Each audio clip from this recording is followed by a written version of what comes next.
Hey folks, Robbie Payne with Chrome Unboxed here, coming at you today with an unboxing of the Asus C300 Chromebook.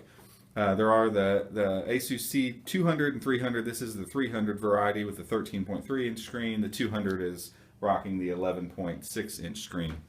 This device comes with the Bay Trail processor, so this is the first time I'll have my hands on a device with Bay Trail.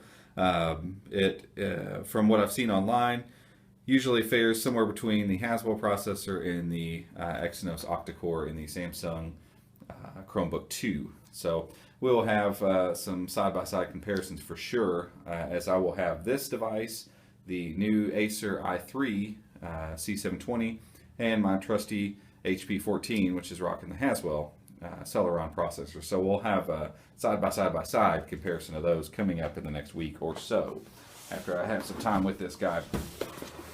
I do plan on using this, if I can, as a daily driver for at least a few days, but for today we're just going to open the box up. That's supposed to happen? I guess so. That's interesting. Definitely one of the nicer boxed Chromebooks that I've seen. I'll get this out of the way, we'll come back to that. Yeah, so plug, some stuff about being in search of incredible. And again, not a lot of paperwork. There never is in these because it's a Chromebook. So turn it on, sign in. That's all you need. And here we have before us, I will say it's relatively light right out of the box. Very nice looking. If you've had an Asus PC in the last few years, you're probably used to this kind of brushed aluminum-esque. Try to get it in the light here so you can kind of see it. Obviously it's not brushed aluminum, it's very plastic, but it feels good. It's got a nice texture and is not picking up fingerprints, which is kind of cool.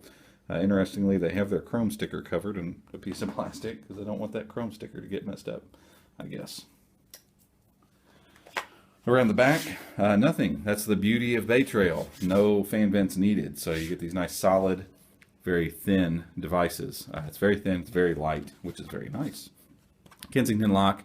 USB 2.0 from the looks of it here, and USB 3.0, we see super speed there on the side, full-size SD card slot, combo microphone, headphone jack, and full-size HDMI, thank you for that, and charging port, speaker grills on the bottom, so we'll see what kind of volume we get out of this. Nothing across the back.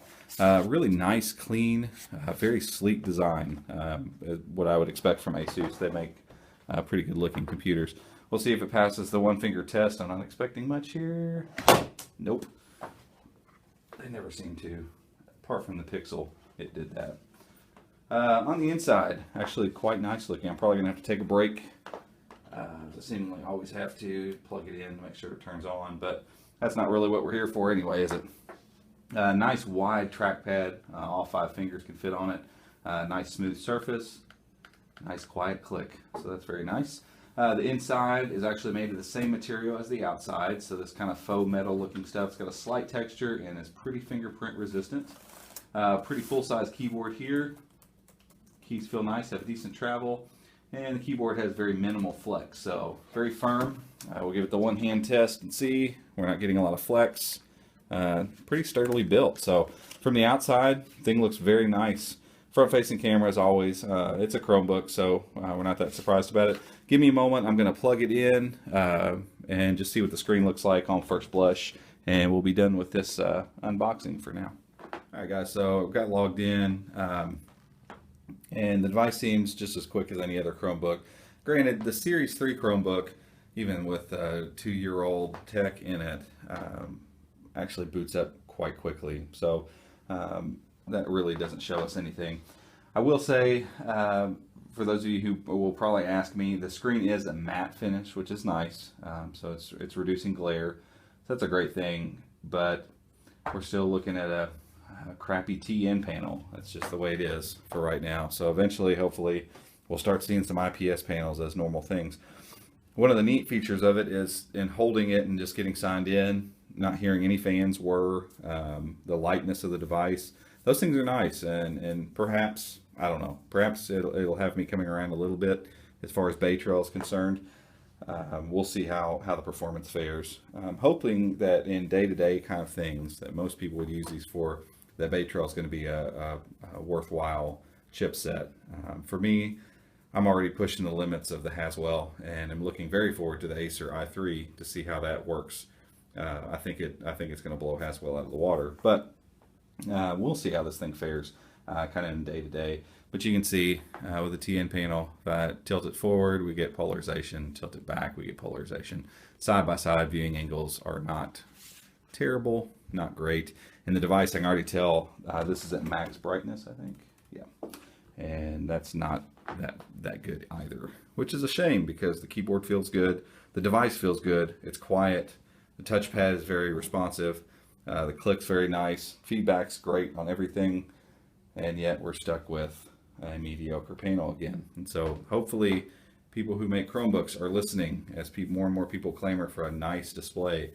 It doesn't have to be the best thing in the world, but at least IPS so that we have decent viewing angles and some decent brightness would be nice. So anyway, guys, that's it for this unboxing. Keep it locked to the channel. We'll have the full review of this, unboxing of the C720 with the i3, and a full review of it as well. And then a head-to-head competition so you guys can see some benchmarks, you can see some different games running, and see if Bay Trail maybe is something that works for you or if it's something you need to pass on.